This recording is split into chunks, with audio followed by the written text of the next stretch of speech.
さあ、実験を始めようか。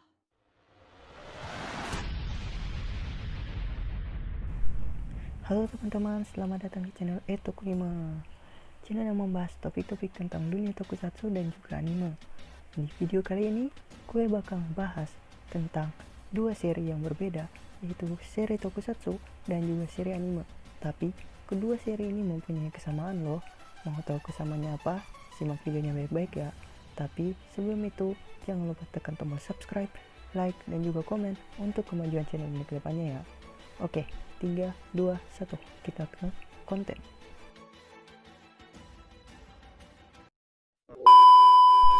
Kalian pasti tahu kan anime One Piece? Ya, anime yang udah berjalan lebih dari 20 tahun ini sudah menjadi teman masa kecil kita di televisi kan? Bercerita tentang sekelompok bajak laut topi jerami yang ingin mencari harta karun yang bernama One Piece serta mewujudkan impian-impian mereka. Tapi, tahu nggak bahwa ada satu seri tokusatsu yang mempunyai beberapa kemiripan dengan anime One Piece loh.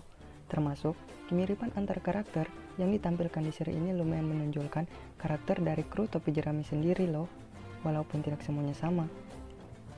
Seri ini mengambil tema bajak laut, tapi uniknya mereka bukan berlayar di lautan, tetapi di luar angkasa. Seri itu adalah seri Super Sentai dengan judul Kaizoku Sentai Gokaiger, yang merupakan salah satu dari seri favorit gua. Bercerita juga tentang sekelompok bajak laut luar angkasa yang ingin mencari harta karun terbesar alam semesta. Konsepnya memang hampir mirip dengan anime One Piece kan? Jadi, di video kali ini, gue udah merangkum beberapa kesamaan dari dua seri yang berbeda ini, termasuk kesamaan para karakternya. Jadi, langsung saja kita mulai dari kesamaan yang pertama.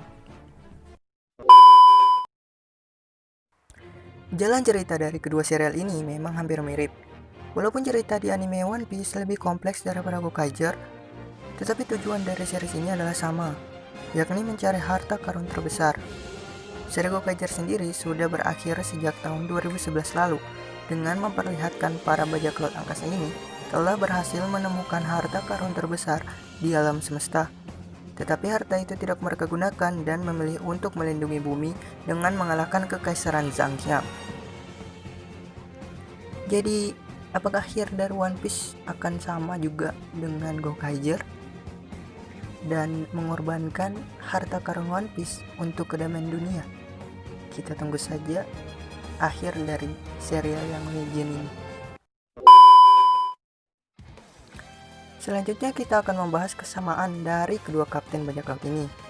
Nah, yang pertama, mereka sama-sama mempunyai impian untuk mendapatkan harta karun terbesar, serta ambisi dan tekad yang kuat untuk mencapai impian mereka.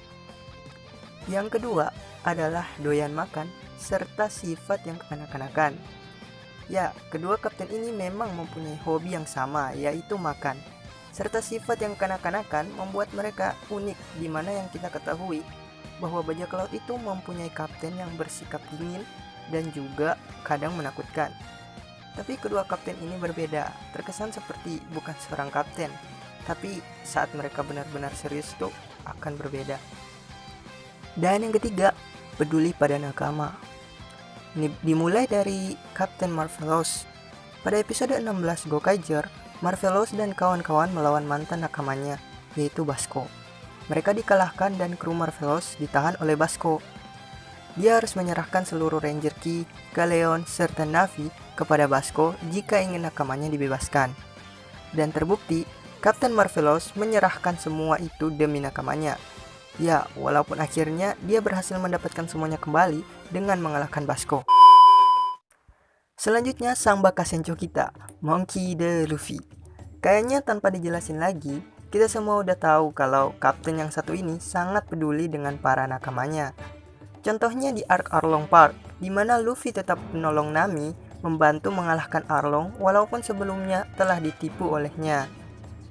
Kemudian di arc Enies Lobby, di mana kru SHP menentang pemerintahan dunia hanya untuk menyelamatkan satu orang nakama mereka, yaitu Nico Robin. Jadi, udah terbuktikan kalau mereka ini punya kesamaan yang sangat hampir mirip ya. Kalau dibilang, apalagi sang Bakasencho kita, Monkey D. Luffy.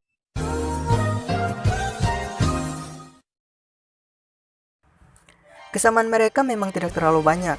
Mereka hanya sama-sama seorang ahli pedang yang hebat dan merupakan anggota pertama yang direkrut oleh kapten mereka masing-masing. Kalau kesamaan yang lain sih itu nggak ada.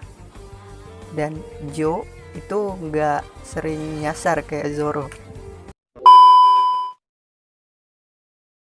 Jika melihat dua karakter ini, mereka mempunyai sifat yang sangat mirip dan juga masa lalu yang hampir sama. Luka dan Nami sama-sama mata duitan, dan mereka akan rela melakukan apapun demi mendapatkan uang. Mereka lah yang mengatur keuangan di kru masing-masing, dan di masa lalu mereka pun sama-sama seorang pencuri sebelum bertemu dengan kapten mereka dan bergabung menjadi seorang bajak laut. Nah, kenapa Hakase mempunyai kesamaan yang lebih dari satu karakter di SHP Crew? Nah, di sini gue bakal jelasin satu persatu dengan singkat aja ya. Yang pertama, kesamaannya dengan Sanji, yaitu seorang yang hebat memasak. Hebat dalam hal memasak, dan dialah yang selalu membuatkan makanan untuk para kru lain, sama seperti Sanji. Satu-satunya juru masak di kelompok bajak laut mereka. Yang kedua, kesamaannya dengan Chopper, yaitu mereka sama-sama penakut. Nah, Hakase ini mempunyai sifat yang penakut dan tidak percaya diri, sama seperti Chopper. Tapi mereka juga adalah sama-sama seorang dokter yang sangat hebat. Dan yang ketiga, kesamaannya dengan Franky, yaitu dialah yang memperbaiki Gokai Galeon jika ada kerusakan, atau bisa dibilang dialah sang montir dari Gokai Galeon itu. Dan juga dia yang membuat persenjataan untuk para Gokaiger, sama seperti Franky, yaitu dia adalah montir kapal dari sang Sanigo. Mereka berdua tidak punya kesamaan yang terlalu mencolok, hanya sama-sama seorang wanita yang kalem dan bersikap dewasa. Aim sendiri adalah seorang putri dari planet lain yang planetnya dihancurkan oleh Zhang Yang, serta orang tuanya dibunuh sehingga dia melarikan diri dan bertemu dengan Marvelous, lalu meminta bergabung dengannya. Sama seperti Robin, di mana semua orang di Pulau Ohara dibunuh serta pulau tersebut dihancurkan, lalu dia melarikan diri dan bertemu dengan Luffy juga. Nah, itulah beberapa kesamaan dari kedua seri tersebut. Dan di sini gue nggak masukin Ikarigai atau Gokai Silver karena menurut gue dia gak punya kesamaan dengan para kru SHP. Tapi kalau kalian tahu kesamaannya, silahkan komen di bawah ya. Oke, sekian dulu dari video gue. Terima kasih buat yang udah nonton dan see you next time.